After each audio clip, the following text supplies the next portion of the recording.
You're listening to Serial Killers, Mass Murderers, and Other Macabre Stories with Michael Cashy and Stacy Sturm. And welcome back to another edition of Serial Killers, Mass Murderers, and Other Macabre Stories. I'm Stacy Sturm. Michael Cashy. How's it going today, Cashy? It's another day. Another day? Another dreary day in our podcast, at least. Deathland. It might be bright and sunny outside, but here it's dark and dreary. Which makes me happy in a weird way. And it makes a lot of people happy. Yeah. I mean, there's nothing better than listening to a murder story or a murder documentary or a murder podcast when it's like dark and thunderstormy. Or bright and sunny. It's just weird. If there's weather outside, it's just a good day for For murder stories. For murder and intrigue. The story this week is actually pretty interesting. I never heard of these. And we've talked in the past, we try to cover those stories. Like the stories that you've probably never heard of. Things that happened way back when or happened in a super small town in a state that you don't live in. I live in this state and I'd never even heard of these until I had no idea how much murder we had in our state, to tell you the truth, until we started researching these. A lot of murder. North Dakota was a dark, murderous state in the beginning. So Take that, stupid Yellowstone show. Why don't you make a North Dakota show? I don't know. Do they kill people? I've never seen it.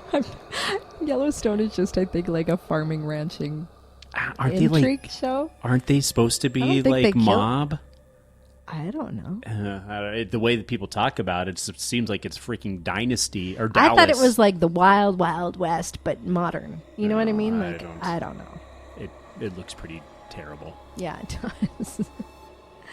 And we just lost our 6 fans. It looks good. It's just not my cup of tea. Well, anyway, we're here to talk about the Haven family murders. Any relation to Sandhaven? Sandhaven's not a family. I don't Sandhaven know. was a town. I would imagine it would have been named after someone. No, that's Sandhaven. This is just Haven. Is Sandhaven one word or two? It's 2 words. Yeah, well, there you go. Sandhaven. No. Sand from and Haven. You just lost our other 2 fans who have no clue what Sandhaven is. We could actually do a story on that.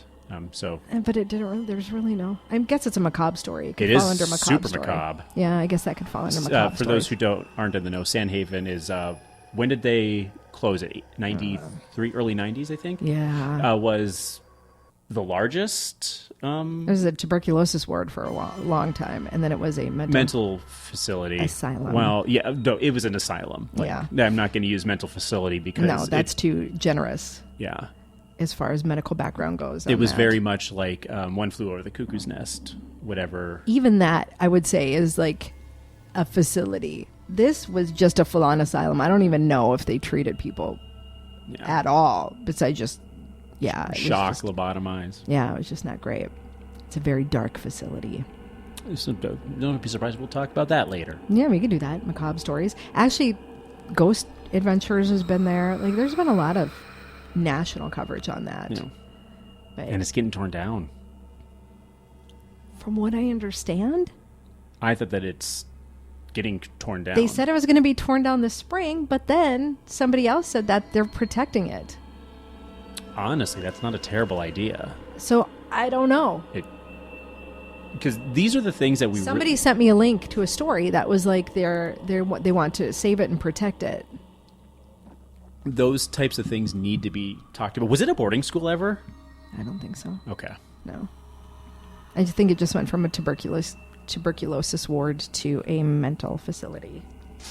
Mental asylum. But yeah, so anyway, we digress again. Sorry about that. The Haven family murders.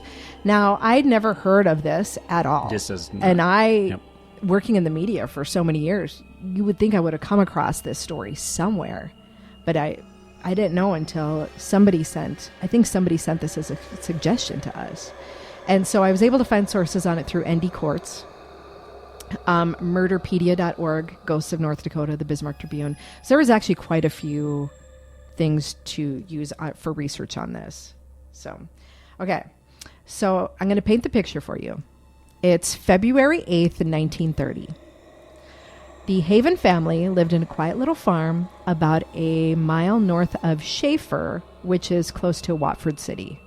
For people familiar with the state. For people not familiar with the state, this is not going to help you at all. But it was close to Watford City, North Dakota. Watford City, also population of, I don't know, maybe during the oil boom, maybe 3,000 or 4,000? I have no idea. So it was close to Watford City. The family had 5 members. Albert, age 50. Lulia, age 39. That's the mom. Daniel, 18. Leland, 14. Charles, 2. And Mary, only 2 months old. They had inhabited the farmstead for about 10 years. And they'd worked hard to make a good life for themselves. Despite the Great Depression was going on at the time, that was going on, that little thing. The Havens had actually accumulated some pretty nice personal possessions, including a piano, a radio. I guess that was of note, is they had a radio back in the day of this Great Depression. They had food, which made them elite. As well as considerable livestock, feed, and machinery. They weren't considered rich, but for this area, they actually were pretty well to do and had some nice things for this area at the time. They weren't like New York City rich people, but for this area during the Depression, they actually would have been considered to do quite well. They were able to bathe weekly? Yeah. I like how the requirements for being elite at the time was we had a radio and food. Well, radio was, that was a new technology. Radio and food and farm machinery. But just a few years later, almost everybody had radios because that was a big thing with FDR and his fireside chat. I can't do an FDR. Yeah, I can't either. I'm not even going to attempt. That's kind of how radio sounded back in the day. They had 2 hired hands. One of them, Charles Bannon, and Bannon's father, James, joined him at the farm in February. By him, like Charles. So Charles was the original hired hand, and then his father, James, joined him later in February of 1930.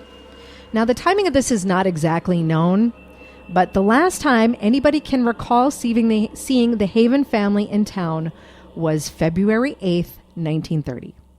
So it's unknown if Bannon's had actually been hired by the Haven family before their disappearance, or if they just set up shop and took over the farmstead after the family disappeared. So was Charles a hired hand first and then possibly murdered the family? Or did he murder the family and then just set up shop as a hired hand, quote unquote hired hand? So it's not quite sure. Not quite sure the timing of this all. Authorities think Charles had been hired on possibly days before the family's disappearance. But together, the Bannons worked the land and cared for the Havens family livestock from basically February until October. But neighbors became suspicious by October 1930 after Charles Bannon started selling off Haven family property and crops. Now, it didn't occur to them that they hadn't really seen this family in town since February, but the fact he was selling off stuff, now all of a sudden they're like, hey, wait. Maybe he was legitimately hired and they were already dead. And he was just like, well, I've been doing this for months. I haven't gotten paid. I got to make maybe they disappeared and he showed up to help. Yeah, I don't know. Charles and his father had told locals that they were renting the farm from the Havens and managing the affairs of the farming operation while the family headed out west in search of prosperity. Because that's exactly what you do. If you're in a good place during the Great Depression, you should definitely go for the unknown. You should definitely leave your prosperous farm and go out west. Yeah. If this was like 1800s, sure, I Right, guess. yeah. But, so the story seemed suspicious. The Havens had left without informing anyone of their plans and without saying goodbye to anybody that they'd been around for years in that town. Yeah, seems legit. They'd been valuable members of the community for at least 10 years, and they didn't tell anybody that they were moving. Nobody. Maybe they did, but no one even thought about it. If you remember the Wolf family Yeah, murders. a couple weeks ago, where like Mr. Wolf told all of his neighbors basically that he was afraid another neighbor was going to kill him or somebody was going to kill him, and they're like, yeah. Yeah, they didn't even think about that after he was actually murdered until days later. They're like, oh, by the way. It's possible. It's true. Like, hey, we're heading out west. We're looking for some prosperity. So for much of 1930, suspicions mounted. The authorities met with Charles Bannon, who stuck by his story. The Havens moved to Oregon and intended to stay there for quite some time, so he was renting the farm from them and taking care of it. On November 15th, 1930, the Bismarck Tribune ran their first story about the Havens. The headline read, "McKenzie County family of 6 believed missing." In the story, we learned the McKenzie County authorities had launched an investigation into the disappearance of the entire family of 6, missing since February 10th is when they said. Relatives fear the family has met foul play. A number of the Havens' relatives live in Oregon and Washington. None of them knew anything about the whereabouts of the family. So they were like, yeah, I feel like if they were going to move to Oregon, they would have told their Oregon family members. Maybe they didn't like that side of the family. That's possible. But then why would you go to Oregon? Yeah, then I don't think you would pick that area. 3 days later, the authorities' suspicions were surely elevated when they got a court order to examine the Havens family's safe deposit box, and they found stocks, bonds, and insurance policies of substantial value left behind. So surely, if they were starting a new life in Oregon, wouldn't you want to take as much of that money in valuables as you could? Maybe they were planning on coming back. Traveling light. Yeah. Like, as in none of their money. I know if I'm heading out west, I'm leaving my credit card. I'm leaving all my money and valuables behind. I'm just going to wing it. They just packed up the little bindles and bounced. Hopped the train. Living like hobos. So investigators also discovered a federal farm loan payment had been missed. So if he was truly renting this farm from them, don't you think they would have at least paid off the federal farm payment while they were gone? So that they could have something to come back to? They're like, it's the Depression. No one's making payments. It's the one thing they didn't cut funding to was the tax man. Right. Bannon's father then left the area, saying that he was going to try to find the Haven family. So James went to Oregon, where Bannon said the Haven family had gone. James wrote a letter on December 2nd, 1930, to Bannon from Oregon, in which he advised Bannon to watch his step and do what's right. So I don't know what all that means. I think he's like, hey, by the way, I think you murdered this family. You should probably confess. Okay. Shortly after Thanksgiving, still 1930, police finally arrested Charles Bannon for embezzlement, not murder. They arrested him for embezzlement when he tried to sell 4 of the Havens hogs. Now, the goal was not to bust him for selling the pigs, of course. This is the Al Capone. Yes. They wanted to question him further in the disappearance of the family. Schaefer, sheriff, so Schaefer is, by the way, the little city. Remember Schaefer? Mm-hmm. So Schaefer Sheriff C.A. Jacobson. Doesn't that sound like a crime drama cop? My name's C.A. Jacobson. Small town, Small town sheriff, C.A. Jacobson here. He's actually he used to be a big-time private eye up in New York, yeah. But he went to be a small-town sheriff, get away from it all. But yes. This is the last case. He led the questioning and search of the farmstead. Bannon told him that he took the family to Williston February 10th so that they could go to the West Coast. He showed a letter bearing the date of February 17th and signed by Daniel Haven, a son, saying that they were in Colton, Oregon, and would stay there for some time. Now, the envelope was conveniently missing from this letter. He didn't have the envelope. And it was written by someone else, just signed by it's funny you brought that up. So the envelope was conveniently missing. And an astute staff reporter from the Minot Daily News noted the letter had a lot of errors, with words like arrived, personal, property, machinery, all misspelled. So the reporter asked suspect Charles Bannon to spell arrived, personal property and machinery, to further check out Bannon's story. And guess what? He spelled them perfectly. No, he misspelled them in the exact same fashion that they were misspelled in the letter. I imagine he's spelling them phonetically. He said, well, it's because I was thinking about the letter, and I'm spelling them from the letter. I figured they had it right. Brilliant. Yeah. When authorities further checked out his story, the postmaster at Colton, Oregon, reported no family named Haven had ever received mail there or sent mail from there. The return address listed on the letter was for a post office box that didn't even exist. So that wasn't even a post office box. Ooh, another twist. I wonder where this post office box went. I'm guessing. Someone is stealing these boxes. I'm guessing he made it up. No. Because I suppose that was back in the day when you could have just called and say, hey, is there a post office box 359? Operator. Operator, this is C.A. Jacobson.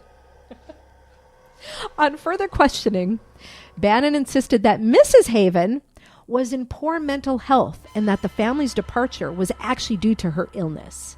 They wanted to leave before everybody found out she was crazy. Bannon claimed the family feared she would be confined to an asylum, and instead they chose to flee before she got confined to an asylum. Boy, he's a very super creative dude at this point. Wow, she got the consumption. She went out west down a tombstone to help with the breathing. On December 3rd, 1930, the Bismarck Tribune reported, records at the railroad station at Williston did not show the Haven family leaving on February 10th. Nevertheless, Bannon testified on his own behalf soon after and repeated his story despite the contradicting facts. He also denied knowing the whereabouts of his father, James Bannon, who had not been seen in about 6 weeks, because remember, he took off to go to Oregon to find this family.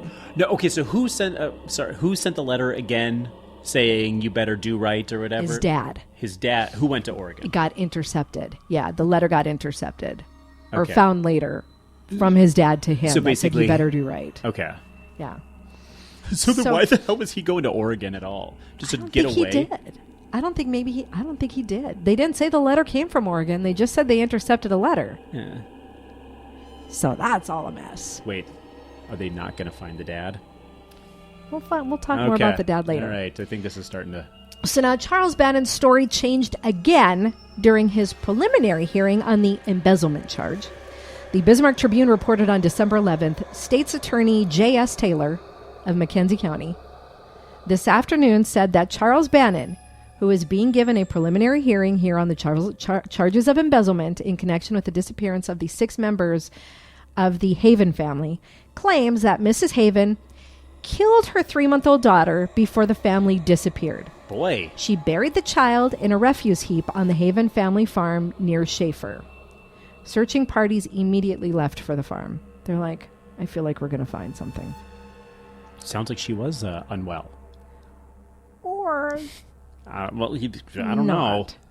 It was reportedly at the strong urging of Charles's mom that Bannon finally began to come clean. So the next day, the truth comes out in a flood.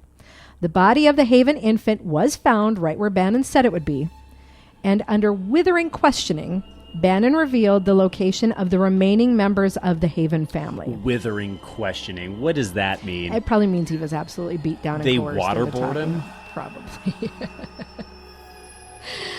Their remains were found buried on the farm, some dismembered and covered in lime. Bannon had exhumed and reburied Mrs. Haven after killing her. Huh. I don't want to know what he A did. couple times. Her torso would not be discovered until May of 1931. Oh, okay. Bannon admitted killing the Haven family in a violent fracas that followed Bannon's accidental shooting of the eldest child, Daniel. So apparently he accidentally shot Daniel and then just decided, I'm going to murder the entire family. Might have been drunk. Maybe. Bannon suggested in his confession that he was forced to kill Leland and Lulia, that's the parents, and Albert Haven because, Albert and Lulia were the or the parents, I think. Lulia was a child. Because they tried to kill Bannon after he shot Daniel. So he's saying after he shot Daniel, they tried to kill him, so he took out the rest of the family, basically, is what he's saying. Bannon was immediately transported to the more secure county jail in Williston, partly out of fear that when word got out, vigilantes might take justice into their own hands. This sounds very much like last week, doesn't it? No. Or the week before. Totally different. About how vigilante justice and, It's pretty common. yeah, came after to try to settle it. Charles's father, James Bannon, was found in Oregon and incarcerated with his son in North Dakota soon Okay. after. Yeah. So no, his dad did not. Disappear. His dad actually did disappear. He went to Oregon. He never came back. When the authorities informed Bannon that tensions were running high in McKenzie County, he told them he'd had a night, when they told this Charles Bannon, that tensions were running high.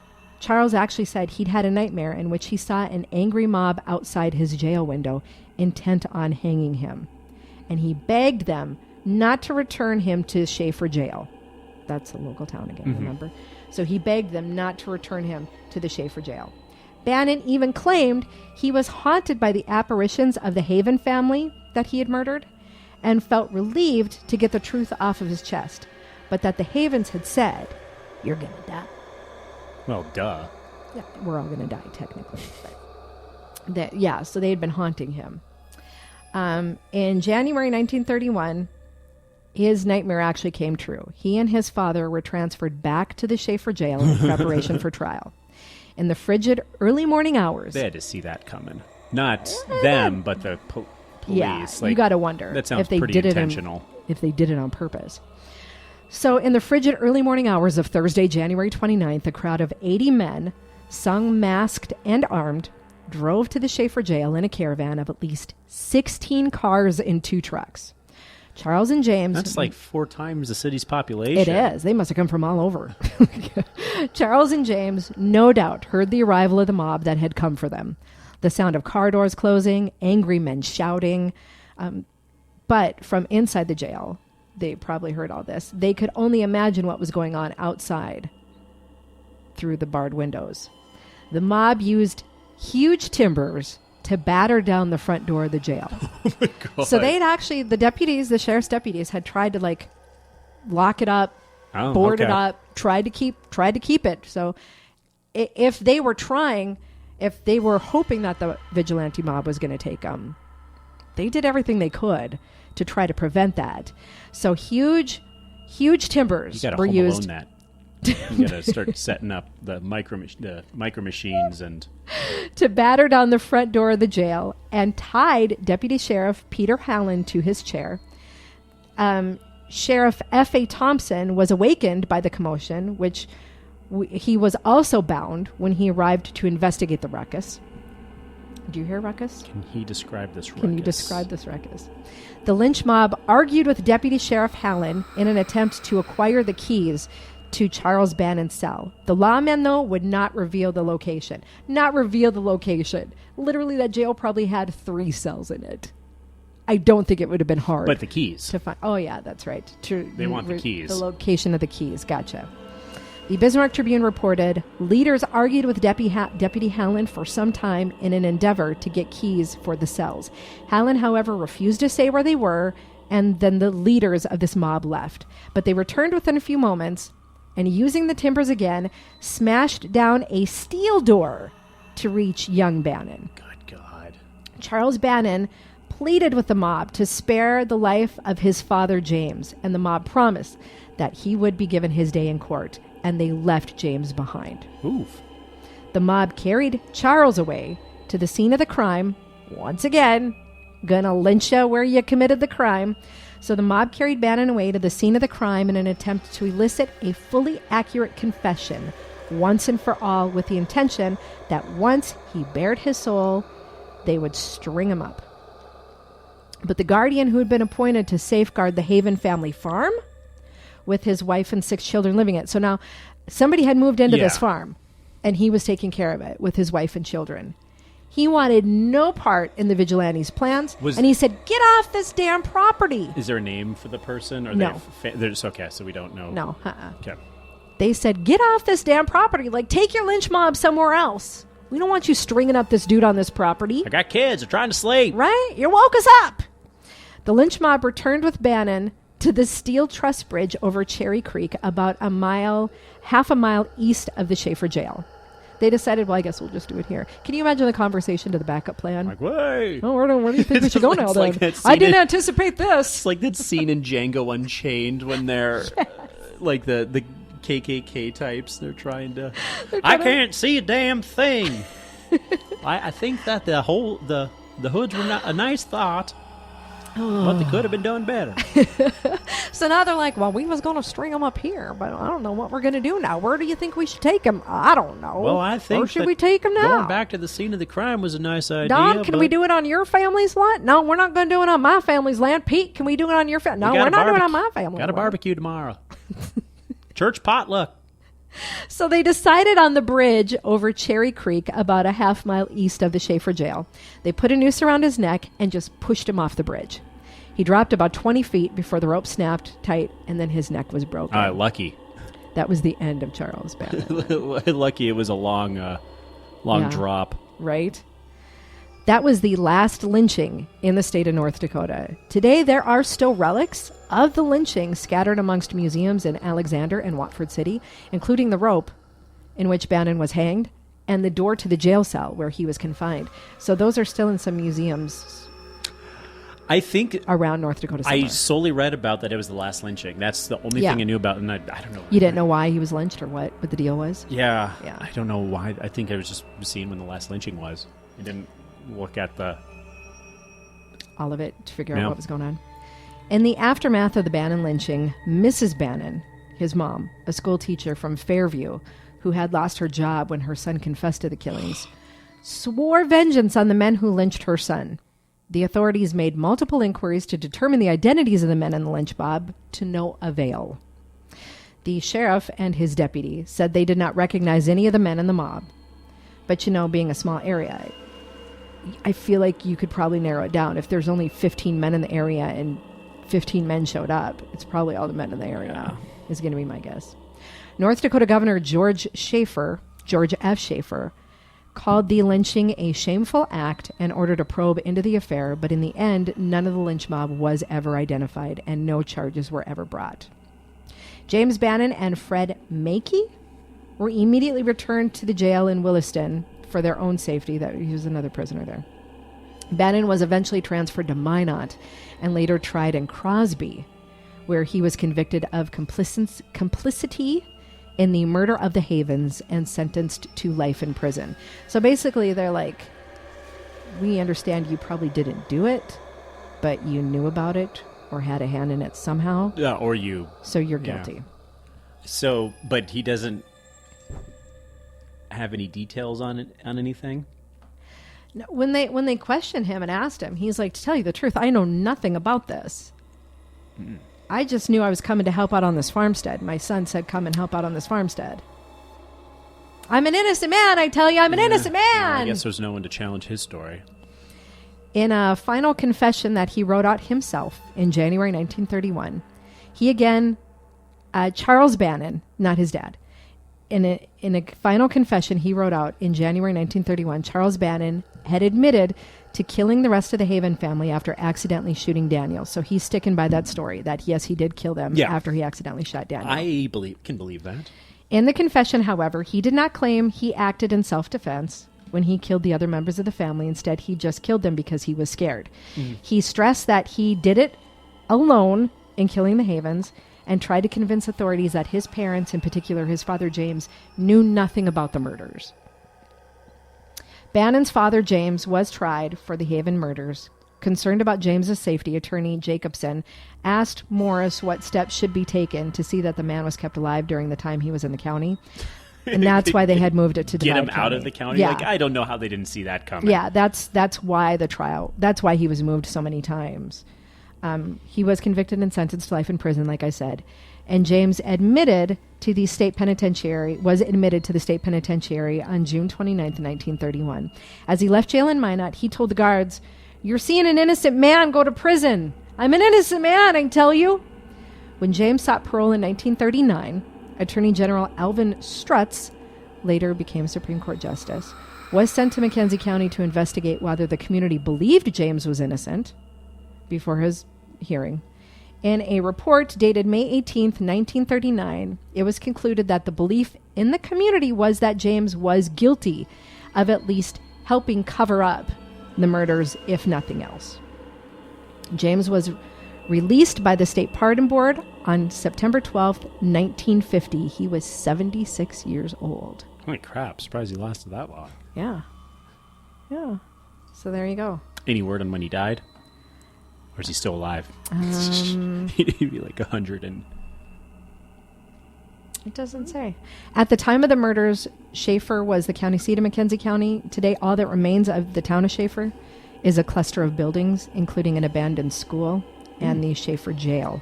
So that is still up, the Schaefer jail building. Interesting. A sign stands next to the jail, outlining the history of the jail and the events from January 29th, 1931, when Charles Bannon was taken by an angry mob and lynched. So, yeah.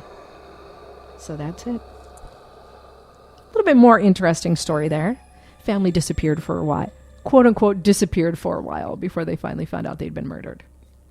There's no details of, like, besides the fact I don't know what led him to kill Daniel.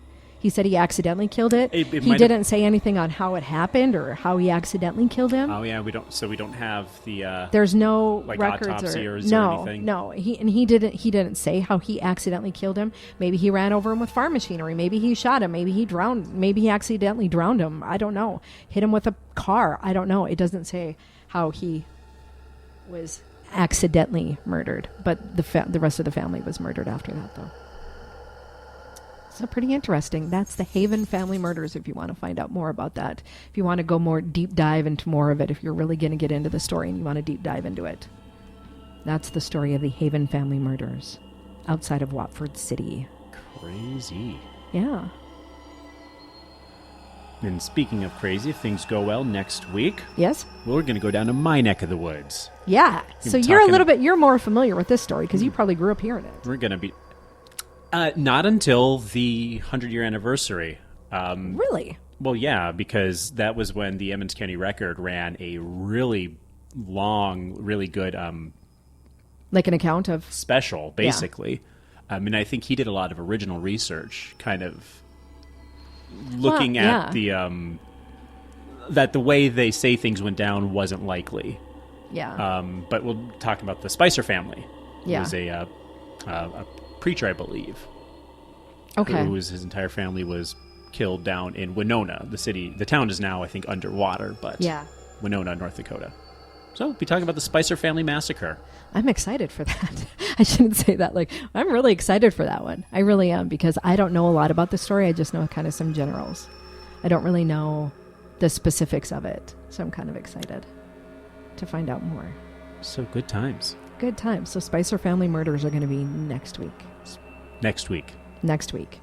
All right. Well, thanks for tuning in. Like I said, and like we've said in all of the episodes, if there is a story you think we should cover, something upper Midwest, something little known, definitely let us know and we'll look into it. We only ask that there has to be some kind of a paper trail that we can follow to investigate it. Thanks to our 3 fans. Yeah, thanks. You 3 are the best.